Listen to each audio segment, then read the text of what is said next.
اور وہ انتہائی تکلیف دہ عمل ہے۔ انہوں نے کہا کہ ہمیں چائنا کو جو ہے بائی پاس نہیں کرنا چاہیے تھا، ہمیں چائنا سے بھی تعلقات اپنے اچھے رکھنے چاہیے تھے، اور مستقبل میں بھی ایسا ہو سکتا ہے۔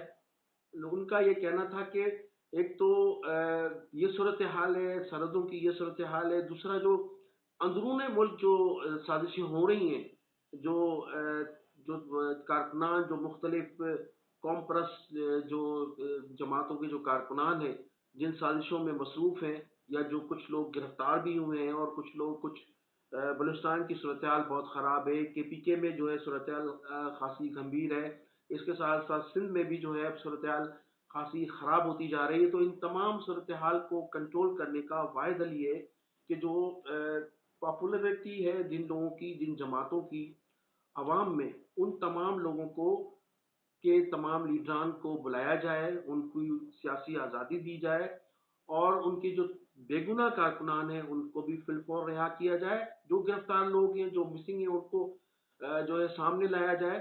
انہوں نے کہا کہ متحدہ قومی موومنٹ پوری طرح سے اسٹیبلشمنٹ کے ساتھ بیٹھنے کے لیے تیار ہے۔ انہوں نے کہا کہ اسٹیبلشمنٹ جیسا چاہے گی، متحدہ قومی موومنٹ ان کے ساتھ چلنے کے لیے تیار ہے۔ انہوں نے کہا کہ جو فیصلے ملک کے مفاد میں ہوں گے وہ ہم اسٹیبلشمنٹ کے ساتھ بیٹھ کر ان کو شیئر کریں گے، ان پر عمل بھی کریں گے، اور عمل کروانے کی بھرپور کوشش بھی کریں گے۔ لیکن انہوں نے کہا کہ ہم اپنے 25,000 جو ہمارے کارکنان ہیں، شہدا ہیں، ہم ان کو نہیں بھول سکتے۔ کم از کم ہمیں ان کی یاد منانے کے لیے تو ہمیں ضرور اجازت دینا ہوگی۔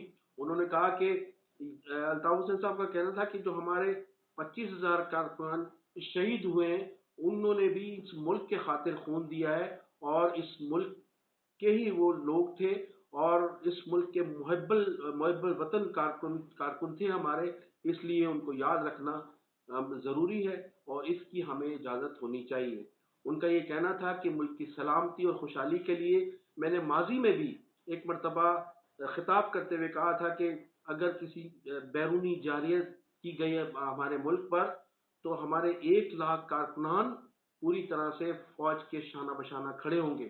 یہ علی اعلان انہوں نے کہا کہ میں نے ایک جلسے عام میں کہا تھا، اور ایک مرتبہ نہیں، میں نے کئی مرتبہ یہ پیشکش بھی کی تھی، اور وہ پیشکش آج بھی موجود ہے کہ اگر خدا نہ خواستہ ملک پر کوئی جارحیت ہوئی تو ہمارے 1,00,000 سے زیادہ کارکن مسلح افواج کے ساتھ شانہ بشانہ کھڑے ہوں گے۔ انہوں نے کہا کہ آج بھی اگر مجھ پر کوئی ذمہ داری دی گئی تو میں پوری طرح سے نبھاؤں گا۔ انہوں نے کہا کہ آج بھی میں پاکستان کی سلامتی، خوشحالی اور ملک کے بہتر مفاد میں وہ کام کر سکتا ہوں جو پاکستان کی سیاست میں کبھی کسی نے نہیں کیا ہوگا۔ انہوں نے کہا کہ یہ میرا چیلنج ہے کہ آپ مجھے اجازت دیں تو پاکستان کے تمام چاروں صوبوں کے حالات بھی بہتر ہو سکتے ہیں۔ میں تمام لوگوں سے بات کرنے کے لیے تیار ہوں، تمام سیاستدانوں سے، ان لوگوں سے جو پاکستان سے ناراض ہیں، ان سے بھی تمام لوگوں سے بات چیت ہو سکتی ہے، بشرط یہ کہ ان کو بھی ان کے پورے حقوق دیے جائیں۔ انہوں نے کہا کہ اسٹیبلشمنٹ جو ہے، اب اسٹیبلشمنٹ کو سوچنا چاہیے، اور ان لوگوں کو یہ سوچنا ہوگا کہ اگر ملک کی سلامتی اور خوشحالی ہمیں عزیز ہے تو ہمیں تمام لوگوں کو ایک جگہ پر بٹھانا ہوگا، تمام سیاسی جماعتوں کو، ان جماعتوں کو جن کے پاس عوامی مینڈیٹ ہے، یا جو عوامی مینڈیٹ لے سکتی ہیں، جس کی تمام تر رپورٹس آپ کے پاس موجود ہیں۔ انہوں نے کہا کہ فارم 47 کے تحت جن لوگوں کو زبردستی منتخب کرایا گیا ہے، ان کے پاس عوامی مینڈیٹ نہیں ہے۔ عوامی مینڈیٹ ان لوگوں کے پاس ہے جن کو فارم 47 کے تحت اقتدار سے باہر رکھا گیا ہے۔ لہذا تمام اس کا بس ایک ہی حل ہے کہ ملک میں آزادانہ، منصفانہ انتخابات کرائے جائیں، تو آپ کو پتہ لگ جائے گا کہ مینڈیٹ کس جماعت کے پاس ہے اور کن لوگوں کے پاس ہے، تو پھر ان سے آپ بیٹھ کر بات کریں، اور ان کو اقتدار میں شرکت داری کا حصہ بنائیں، اور اس کے بعد پھر آپ دیکھیں ملک کس طرح سے ترقی کر سکتا ہے۔ انہوں نے کہا کہ ہماری خارجہ پالیسی اس وقت مکمل طور پر ناکام ہو چکی ہے۔ ایک طرف تو ہم نے امریکہ پر اعتماد کیا، اور امریکہ نے ہمیں 2 روز قبل دھوکہ دیا ہندوستان سے دفاعی معاہدے کر کے، اور امریکہ پر ہم نے اس قدر اعتماد کیا کہ ہم نے چائنا جیسے با اعتماد ساتھی کو ناراض کیا۔ ان کا یہ کہنا تھا کہ جو عوام کے منتخب ووٹوں سے حکومتیں بنتی ہیں، ان کو عوام کا مینڈیٹ بھی حاصل ہوتا ہے، اور پھر بیرونی دنیا میں مکمل طور پر ان حکومتوں پر اعتماد بھی کیا جاتا ہے۔ تو موجودہ حکومت جو ہے وہ مشکوک بھی ہے، اور دنیا کی نظر میں جو ہے وہ منتخب حکومت نہیں ہے۔ تو ناظرین، یہ تھی صورتحال۔ الطاف حسین صاحب نے مسلسل 2 دن تک اپنی جو ٹک ٹاک تھے اس میں یہ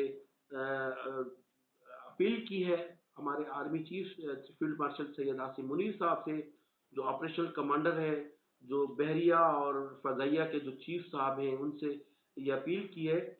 D G I S I جو ہیں ان سے اپیل کی ہے کہ وہ اس معاملے کو سنجیدگی سے لیں، اور اس معاملے کو سنجیدگی سے لیتے ہوئے تمام ان لوگوں سے گفتگو کریں۔ انہوں نے کہا کہ ہم تمام چیزیں ماننے کے لیے تیار ہیں، ہم تمام اسٹیبلشمنٹ کی باتیں ماننے کے لیے تیار ہیں، محض ملک کی سلامتی اور خوشحالی کے لیے۔ تو ناظرین، میں انہی الفاظ کے ساتھ آپ سے جانا چاہوں گا۔